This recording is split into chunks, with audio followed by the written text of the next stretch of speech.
YSR Congress party ఎన్నికల ప్రచారాన్ని వేగవంతం చేసింది. బొబ్బిలి అసెంబ్లీ నియోజకవర్గంలో ప్రస్తుత ఎమ్మెల్యే అభ్యర్థి సంబంగి చినవెంకట అప్పలనాయుడు ఇంటింటికి ప్రచారం చేస్తున్నారు. అసలు ప్రజా స్పందన ఎట్లా ఉంటుంది తదితర వివరాలను ఆయన అడిగి తెలుసుకుందాం. చెప్పండి సార్, ఏ అంశాలు ముఖ్యంగా మీరు ప్రజల్లోకి వెళ్ళేటప్పుడు ప్రజల నుంచి మంచి స్పందన వచ్చినటువంటివి ఏ అంశాలు ఉన్నాయండి?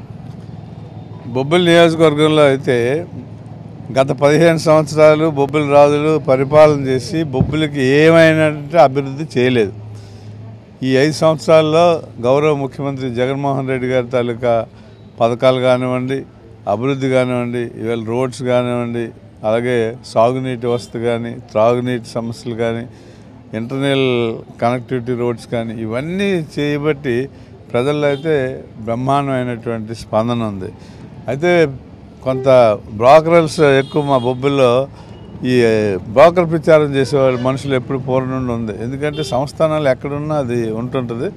ఇక్కడ కూడా పూర్వం సంస్థానం బ్యాచ్ ఉన్నారు కాబట్టి ఇక్కడ కూడా ఉంది కదా తప్ప 100% మరి ప్రజల నుండి అయితే బ్రహ్మాండమైనటువంటి స్పందన ఉంది. అన్ని వర్గాలు, పేద వర్గాల నుండి కానీ, మధ్యతరగతి వర్గాల నుండి కానీ, అలాగే ఉద్యోగ వర్గాల నుండి ఉద్యోగులు వ్యతిరేకం అని చాలా చోట్ల అంటుంటారు. కానీ ఇక్కడైతే నాకు ఉద్యోగ వర్గాల నుండి కూడా ఎక్కడ వ్యతిరేకం అయితే కనిపించలేదు. కాబట్టి మంచి మెజార్టీతో ఈ బొబ్బిలి నియోజకవర్గాన్ని మినిమం 15,000 మ్యాక్సిమం 20,000 ఆ రేంజ్లో గెలుస్తానని నాకు పరిపూర్ణమైనటువంటి విశ్వాసం ఉంది. ఇక్కడ ప్రధానంగా సాగునీరు ఇచ్చాను. నెక్స్ట్ ముఖ్యంగా మీరు మేజర్ అచీవ్మెంట్స్ ఏంటి రీచ్ అయ్యారు అంటే ఏం చెప్తారండి? 5 ఏళ్ళ మీ పాలనలో 2013లో నేను ఎక్స్ఎమ్మెల్యేగా ఉండగా గౌరవ మంత్రి గారు బొత్స సత్యనారాయణ గారి చేత రోడ్డు వైడనింగ్కి 2013లో 10 కోట్లు శాంక్షన్ చేసినటువంటి వర్క్నే వాళ్ళు ఎమ్మెల్యేగా ఉండి మంత్రిగా ఉండి కూడా పూర్తి చేయలేకపోయినారు. మళ్ళీ నేను ఎమ్మెల్యే అయిన తర్వాత జస్ట్ 40% వాళ్ళు చేశారు.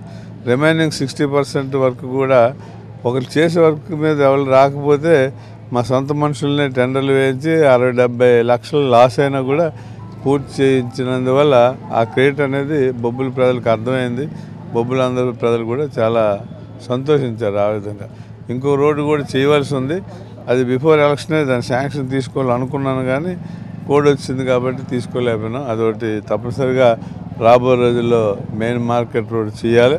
అలాగే మన తోటపల్లి జలాశయం నుండి అదనపు ఆయకట్టుకి చాలా గ్రామాలకి నీరు ఇవ్వడం జరిగింది నేను వచ్చిన తర్వాత. అవన్నీ కూడా పబ్లిక్ చాలా హ్యాపీగా ఉన్నారు.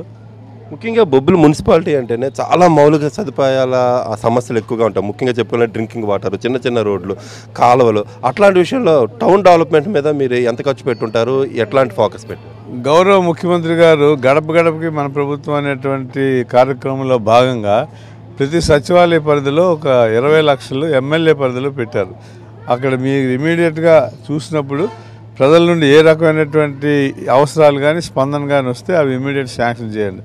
ఆ విధంగా మా 31 వార్డుల్లో 31 వార్డుల తాలూకు ప్రజలు ఏదైతే ఎసెన్షియల్ అనుకున్నారో, కొన్ని ఏమో కాలువల మీద పలకలు వేయమన్నారు, కొన్ని మీద కాలువలు కట్టించమన్నారు, కొన్నిటి మీద ఈ చిన్న రోడ్డు అండి వేయమన్నారు. అలాగా కొన్ని మాకు ఈ లోపలికి బోర్ రాదండి, కొలాయి కూడా రావట్లేదు, బోర్ వేయించండి అని చెప్పి అన్నారు.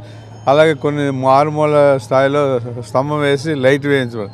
ఇలాంటివన్నీ కూడా నేను మొత్తం వార్డు పర్యటన చేసినప్పుడు, గడప గడప పర్యటన చేసినప్పుడు ఇవన్నీ నా దృష్టికి వచ్చిన తర్వాత మరి ఇవన్నీ కూడా నేను చేపట్టి 31 వార్డుల్లో ఎమ్మెల్యే మీద అయితే ఏ రకమైనటువంటి విమర్శ ఈ బొబ్బిలి నియోజకవర్గం లేదు.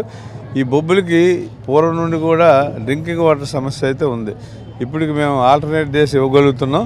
డైలీ ఇవ్వాలనే ఉద్దేశం మీద 93,62 లక్షల drinking water scheme, major scheme Vegavati నది నుండి తీసుకురావడానికి, సీతానగరం ఏటి నుండి తీసుకురావడానికి ఒక ఎస్టిమేషన్ చేయడం, టెండర్లు అవ్వడం, గౌరవ మంత్రి గారు బొత్స సత్యనారాయణ గారి చేత శంకుస్థాపన కూడా చేయించడం జరిగింది.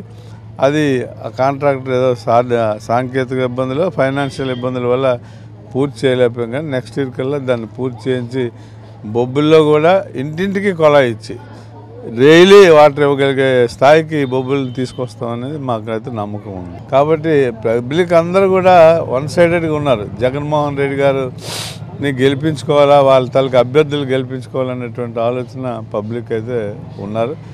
కేవలం మీరు నిన్న మనం చూసారు జరిగినటువంటి ఇన్సిడెంట్, గౌరవ ముఖ్యమంత్రి గారు జగన్మోహన్ రెడ్డి గారికి వచ్చినటువంటి విశేషమైనటువంటి స్పందన చూసి ప్రజల వెల్లువ.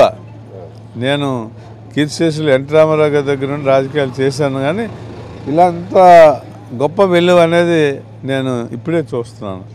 అప్పుడు ఆయన ఒక సినిమా యాక్టర్ కాబట్టి ఆ మోజు మీద జనం పరుగులెత్తారంటారు. ఈయన అది కాదు, కేవలం ఒక రాజకీయ నాయకుడు. ఆయన చేసినటువంటి కార్యక్రమాలు ప్రజల్లో గుండెల్లో ఉండిపోబట్టే ఇంత వెల్లుగా ప్రజలందరూ వస్తున్నారు. అది చూసి వారలేకే ఈవేళ కూటమి నాయకులైనటువంటి చంద్రబాబు అవ్వచ్చు, లేదంటే పవన్ కళ్యాణ్ అవ్వచ్చు, లేదా పురంధరేశ్వరి బీజేపీలో భాగంగా పురంధరేశ్వరి అవ్వచ్చు, వీళ్ళందరూ మరి ఏం చేయలేము, ఏదో రకంగా అంతమొందించాలని కుట్రపూరితంగా చేసినటువంటి కార్యక్రమం నేను జరిగింది. అయితే ప్రజల ఆశీస్సులు, భగవంతుడి తాలూకు దయ, ఆ తండ్రి గారి తాలూకు ఆశీస్సులు ఉన్నాయి కాబట్టి ఎంత పెద్ద ఇన్సిడెంట్ అయినా చిన్న సునాయాసంగా ఆయన తప్పించుకోగలుగుతున్నారు. కాబట్టి ఎప్పుడు మంచి వాళ్ళకి భగవంతుడు అండ అనేది ఎప్పుడు ఉంటుంది అనే దానిలో నేను కూడా నమ్ముతున్నాను.